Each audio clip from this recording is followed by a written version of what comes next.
Aujourd'hui, je vous partage une animation autour des animaux et de la nature qui cartonne auprès de tous les publics.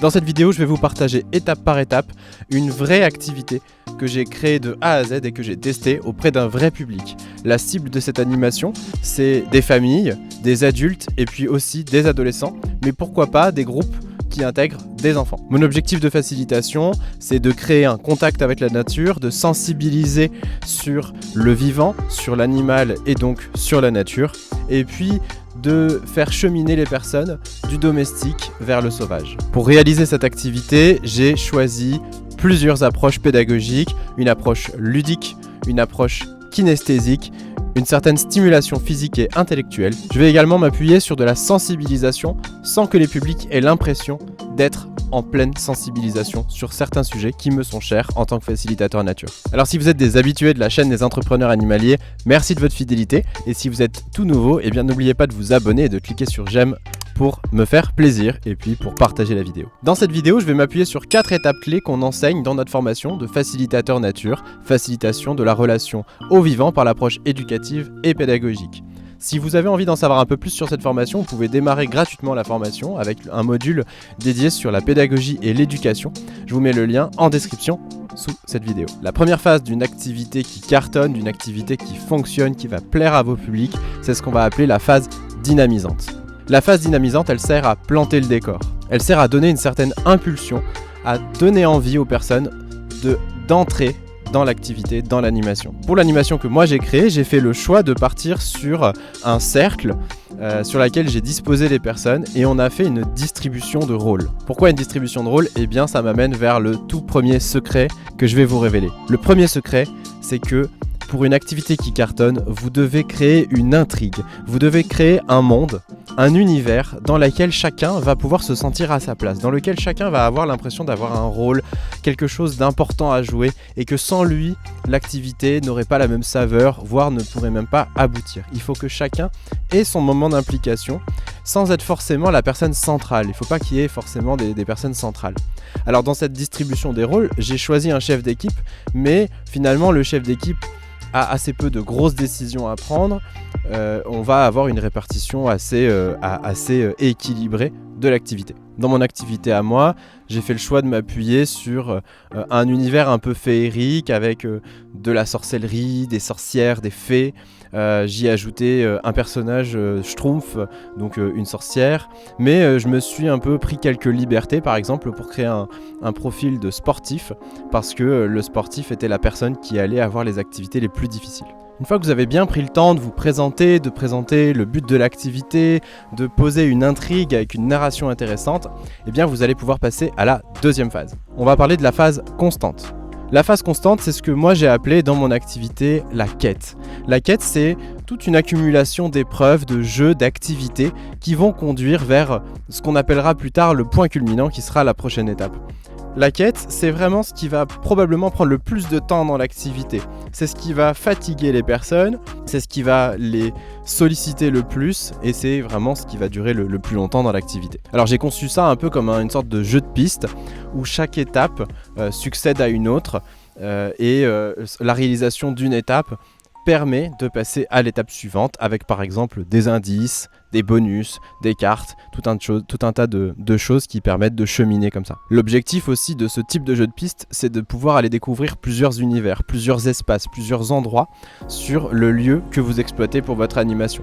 Dans mon cadre, on est sur un lieu qui à la fois présente des animaux, donc on va pouvoir aller voir des lapins, on va pouvoir aller voir des poules, on va pouvoir aller voir le paon, les moutons, mais on va pouvoir aussi aller voir un certain nombre d'espaces plus naturels, comme par exemple une lisière de forêt, une bambouseraie, des zones humides, etc. Et là, je vais vous partager mon deuxième secret.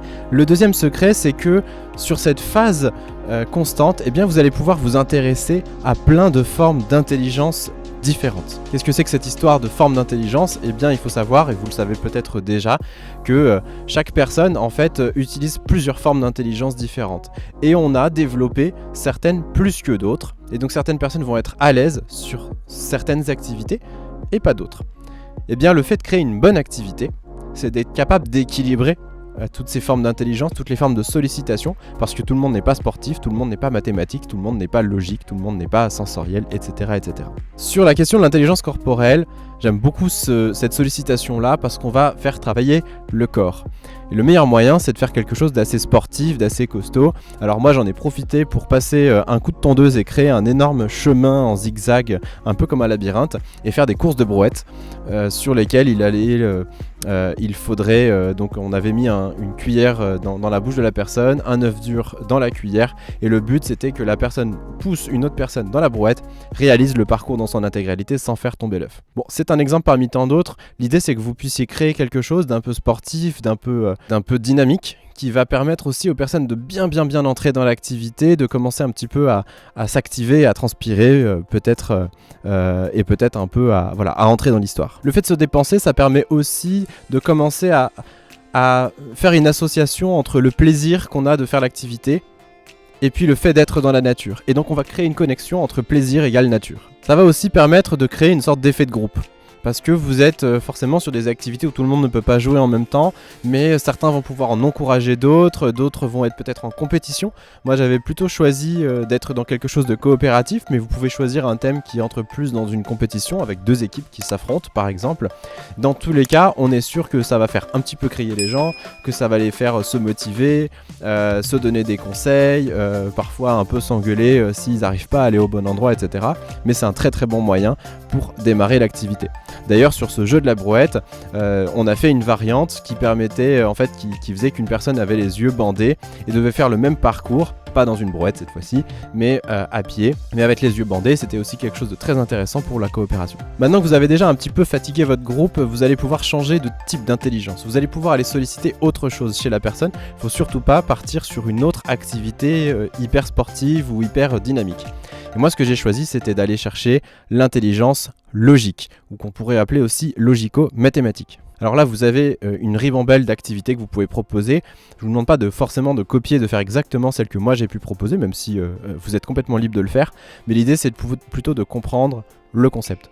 Moi, ce que je leur ai proposé, c'était un taquin, c'est-à-dire un ensemble de pièces qui reproduisent une sorte de puzzle dans laquelle il manque une pièce et il faut remettre toutes les pièces dans le bon ordre. Et puis j'ai proposé 2 formes de taquin, une forme assez facile plutôt pour l'enfant et pour ceux qui étaient qui avaient un peu la flemme ou qui justement n'ont pas trop développé cette forme d'intelligence logique. Et puis une version très difficile avec une photo de chien, très peu de couleurs, très peu de variations de couleurs, quelque chose d'assez compliqué qui était très cérébral et sur lesquels les personnes se sont un peu cassées les dents, mais ont réussi à le finaliser de toute manière. Et puis sur un autre niveau, j'ai proposé un jeu de memory avec des cartes que j'ai fait maison. Vous pouvez très bien acheter des cartes dans le commerce aussi. L'idée c'est que ces cartes-là aient quand même un intérêt par rapport à l'activité que vous proposez. Donc moi j'avais choisi des cartes en lien avec le lapin, parce que le lapin c'était mon étape suivante, en tout cas la zone des lapins était l'endroit où il allait y avoir une autre activité. Parmi les différentes formes d'intelligence que vous pouvez aller solliciter, eh bien, vous avez aussi l'intelligence spatiale. L'intelligence spatiale, je l'ai fait travailler tout au long de mon activité, de mes différentes animations, et notamment sur le fait de se repérer. Par exemple, un des indices que je leur ai fourni, c'était une image de bambou, et les personnes devaient observer le paysage et identifier où était la bambouseraie. Il n'y en a qu'une seule autour de chez moi, donc c'est pas très difficile de trouver l'endroit, mais n'empêche qu'il allait falloir marcher un peu, chercher dans les recoins, regarder devant, derrière, etc. et s'orienter vers la bambouserie, comprendre que la carte bambou signifiait « va vers la bambouserie ». C'est toujours assez intéressant, je trouve, moi, d'apprendre à lire un paysage. C'est quelque chose qu'on fait pas souvent. Même quand on est en randonnée ou quand on fait du sport, on est souvent focalisé sur le chemin qu'on emprunte, encore plus maintenant avec les GPS, les cartes, etc. Et le fait de s'arrêter et d'essayer de se repérer dans le paysage, de comprendre les différents plans, les différents éléments que vont composer les strates, les couches de paysage, moi je trouve que c'est hyper intéressant. Et pour des publics qui n'ont pas l'habitude de faire ça, c'est quelque chose qui est assez mémorable pour eux. Généralement, ils apprécient beaucoup. Alors là, je vais vous partager l'une des étapes de l'activité après avoir les retours de mon groupe, a été vraiment la partie la plus appréciée. D'une part parce qu'elle était pas trop difficile à résoudre, mais quand même assez challengeante. Bien dans la bambouserie, justement, j'ai caché une petite enveloppe avec à l'intérieur de cette enveloppe des lettres. Alors des lettres un peu comme un célèbre jeu sur lequel on fait des mots croisés, vous connaissez le nom de ce jeu. Et l'ensemble de ces lettres permettait de reconstituer une petite phrase là où les chevaliers se réunissent. Finalement, il fallait qu'ils comprennent d'abord qu'ils devaient reconstituer une phrase et qu'ils retrouvent ensuite tous les mots dans le bon ordre. C'est une activité qu'ils ont beaucoup appréciée, qui est l'intelligence linguistique. Pourquoi ils ont apprécié ? C'est parce qu'ils ont pu travailler en collaboration, ensemble. Ce que j'ai remarqué aussi dans ce groupe-là, ce qui était assez intéressant, c'est que certaines personnes décrochaient au bout d'un certain temps, arrêtaient de chercher parce que ça nécessite aussi beaucoup de connexion cérébrale. Donc se reculer un petit peu de temps en temps et puis revenaient dans le game. Et finalement, la phrase qui a été trouvée de façon collective, n'a pas été trouvée par une seule personne.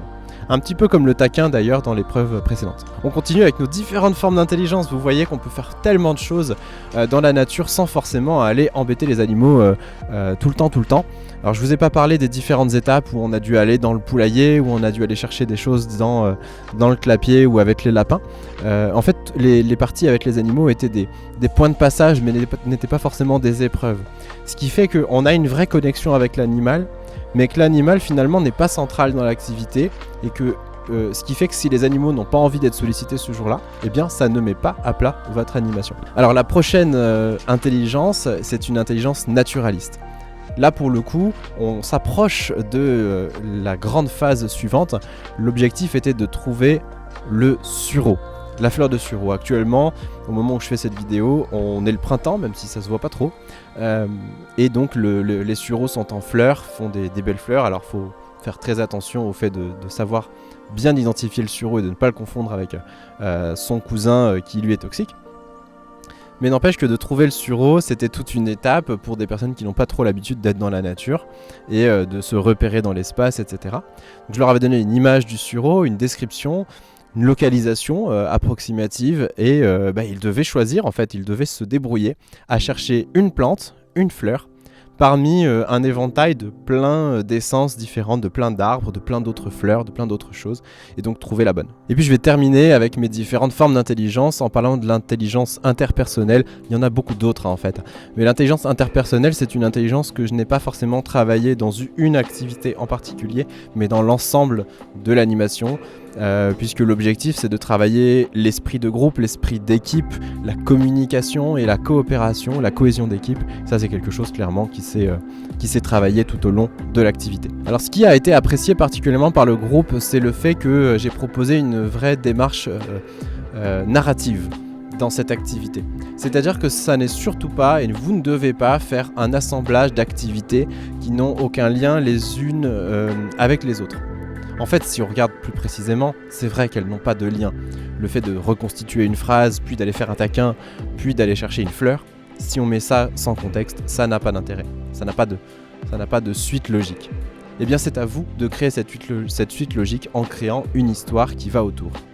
Le meilleur moyen que moi j'ai trouvé pour faire ça, c'était de créer des petites cartes indices qui s'intercalaient entre chaque étape et qui continuaient à raconter une histoire, qui continuaient à installer toute une narration, toute une intrigue qui permettait peut-être d'aboutir vers quelque chose plus tard. Et j'en viens donc à ma troisième très grande étape de mon animation, c'est ce qu'on appelle le point culminant. Le point culminant, finalement, c'est l'aboutissement de quelque chose. Dans mon cas à moi, puisqu'on venait de trouver des fleurs de sureau, l'objectif était de créer ce qu'on appelle le champagne des fées. C'est une boisson à base de fleurs de sureau, de sucre, de citron et d'eau qu'on va faire macérer, qu'on va faire fermenter. Ça va créer un gaz au bout de quelques jours et puis se transformer en une boisson gazeuse. L'important, c'était pas forcément le résultat puisque les personnes ne peuvent pas rester 3 jours, mais l'important c'était de créer cette espèce de connexion avec la fleur sauvage, de cueillir quelques fleurs pour apprendre que finalement avec la nature on peut créer des choses qui sont superbes. Mais ce qui est intéressant, c'est que j'ai conçu toute mon activité en fait par anticipation à cette dernière activité qui est la conception de notre champagne des fées. Et le fait que ça s'appelle le champagne des fées, ça n'est pas anodin, c'est pour ça que j'ai choisi finalement tout l'univers féerique, l'univers avec des sorcières, avec des fées, avec des magiciens, avec des baguettes de sureau, etc. etc. C'est justement pour ça que j'avais créé tout cet univers. Et donc les personnes à la fin ont eu cette espèce d'effet de waouh, de se dire en fait tout était logique, tout était imbriqué, tout était pensé. Ça m'amène vers mon troisième secret que vous devez absolument mettre en pratique si vous créez des animations nature. C'est que le point culminant, ça n'est surtout pas une suite à l'étape précédente, ça doit être une convergence. Vous devez faire en sorte que tout ce qui s'est passé précédemment dans la phase constante converge vers une chose, le point culminant. Alors comment est-ce que moi j'ai mis ça en place ? Eh bien j'avais donné tout au long des différentes activités des parchemins. Les parchemins, ça n'était pas les indices qui permettaient d'aller dans l'étape 2, c'était des petites cartes qu'on conservait bien précieusement pour la fin de l'activité. Ces parchemins, j'en avais fait 4 et ils renfermaient un certain nombre d'indices qui permettaient justement de comprendre la dernière phrase, le dernier paragraphe, le dernier chapitre de notre histoire. D'ailleurs, je vous les laisse en images et vous pouvez essayer de voir si vous arrivez à décrypter l'une ou plusieurs de ces cartes. Et si vous arrivez à trouver, à les décrypter, eh bien mettez-moi en commentaire ce que vous avez trouvé. Une fois qu'on a fait tout ça, on a fait notre étape finale. Notre point culminant, en fait, elle n'est pas finale. Il nous reste encore une étape, c'est la phase descendante. J'aime bien son nom de phase descendante parce que ça montre que on va faire redescendre la pression, redescendre l'implication aussi des personnes. On n'est plus dans le travail cérébral, on n'est plus dans le travail corporel. Mais il nous reste encore un élément important que beaucoup d'animateurs nature peuvent oublier. Et c'est dommage, c'est le fait d'ancrer. Ancrer les apprentissages, tout ce qu'on vient d'apprendre, tout ce qu'on vient de découvrir, il faut ensuite le stocker en mémoire.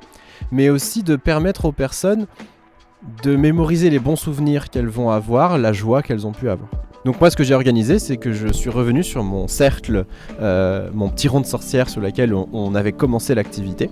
Et puis on a fait un petit débriefing tous ensemble de ce qu'on a aimé, quel est notre meilleur souvenir, qu'est-ce qui a été drôle, qu'est-ce qui a été dur, etc. Et ça permet aux personnes vraiment de verbaliser et de revivre finalement, sans la difficulté, toutes les petites joies, les petits bonheurs qu'ils ont pu avoir. Et puis j'en ai profité pour faire une remise de prix symbolique. Et vous pouvez tout à fait aussi créer ça dans le cadre de votre activité. Ça peut être un badge avec votre logo, ça peut être une carte qui donne envie de peut-être de refaire une animation avec vous, ça peut être un cadeau complètement symbolique, ou tout simplement, par exemple, si vous organisez un anniversaire, ça peut être le gâteau final, une boisson, quelque chose qui va venir un peu apporter du réconfort et du plaisir. Cette étape pour moi elle est importante parce qu'elle va aussi permettre de travailler les signes de reconnaissance. Elle va permettre d'ancrer les réalités dans tout ce qui s'est passé dans le cerveau de la personne, et puis elle va fixer un certain nombre d'apprentissages pour ne pas les oublier tout simplement. Voilà, j'espère que cette vidéo vous a plu, que vous avez appris des choses, que vous avez envie vous aussi de mettre ça en application, que ce soit à titre personnel ou professionnel. Même si vous n'êtes pas des pros, vous pouvez réutiliser ces idées-là pour vous dire tiens, j'organise quelque chose cet été ou pendant le printemps, ou même pas d'ailleurs pendant l'hiver, pour faire une super activité en famille. Il vous faut pas grand chose. Moi j'ai utilisé une plastifieuse, une imprimante, quelques lettres que j'ai achetées dans le commerce, et puis les moyens du bord. Vous pouvez faire tellement de choses avec pas grand chose. Si vous avez apprécié et que vous avez envie d'aller un peu plus loin sur les questions de pédagogie, d'éducation à la nature, eh bien vous pouvez démarrer tout de suite gratuitement le module sur la pédagogie et l'éducation qui fait partie de notre parcours de facilitateur nature. Je vous mets les liens en description sous cette vidéo. Allez, à bientôt, portez-vous bien.